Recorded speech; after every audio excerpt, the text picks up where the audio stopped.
संगीत संगीत एक एमिति अमृतधारा जेते दुख जंत्रणा मान अभिमान और विषाद ए मन भितर लुचि रही है तार अमृतमय धारा ए सबको धोई नहीं मन को एक आनंद सागर में पहुंचाई दिए।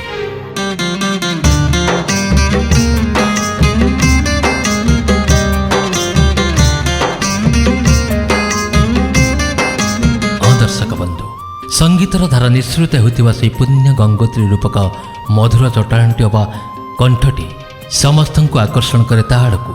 हाँ आज्ञा सेमती जड़े कंठशिल्पी जहाँ कंठर निःसृत होता सुमधुर अमृत संगीत जहाँ शुणिले श्रोता आपना चाहे आकर्षित हो जाते आड़क से आउ किए नुहति अनेक जनान भजन तथा बहु ओडिया चलचित्र कंठदान करी अमर जादुकारी कंठर सौदागर हो सारी प्रसिद्ध ओडिया कंठशिल्पी चित्त जेना।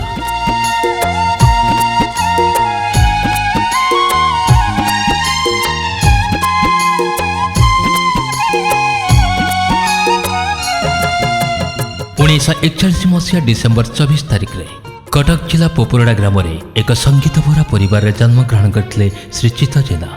पिता जदुमणि जेना और माता श्रीमती हेमलता जेना उभय संगीत गान करुले। पिलाटी दिन चित्त जेना संगीतानुरागी थिले।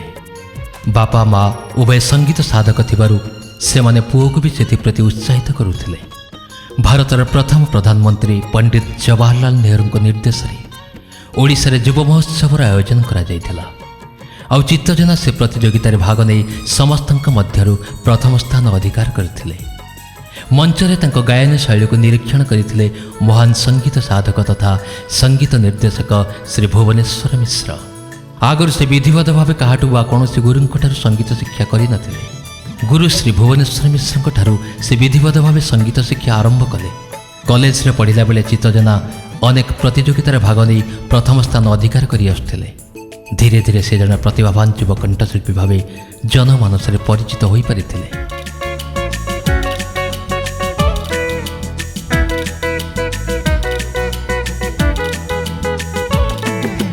परे परे से आकाशवाणी स्वीकृति प्राप्त कलाकार मान्यता पाइथिले। 1968 मसीह निर्मित ओडिया चलचित्र मन आकाश प्रयोजक उपेन्द्र कुमार तांको प्रथमे गीत गाइबाकु सुजोग देइथिले। सुपरस्टार प्रशांत उपर पिक्चराइजेशन होइथिबा से गीतटी ए बन झरणा नाची नाची जाओना बहुत बड़ हिट होइथिला। आ चित्त जेना राताराति सिंगिंग सुपरस्टार हो जाइथिले। तापर पछको फेरी जाहि नथिले श्री जेना। परक पर अनेक ओडिया चलचित्र गाइबार सुजोग तांको मिलिथिला। तांकर चिर अमर गीत गुड़िक हला रूप हेइथिबो लावण्यवती, मोपरिया ठारू के अधिक सुंदर, ए पर्वत कुंची कुंचिका इत्यादि जहाँ ओडिशा संगीत आकाश रे ध्रुव तारा होई झलसुथिबा सबुदिन पाई।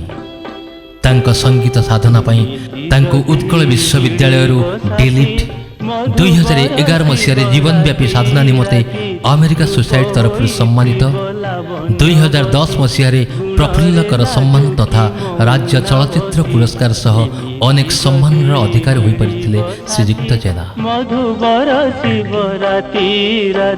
हेले विधिर विधान बड़ा विचित्र दर्शक बंधु। दुनिया रंगमंच को आसीछ माने फेरिबा तो सुनिश्चित।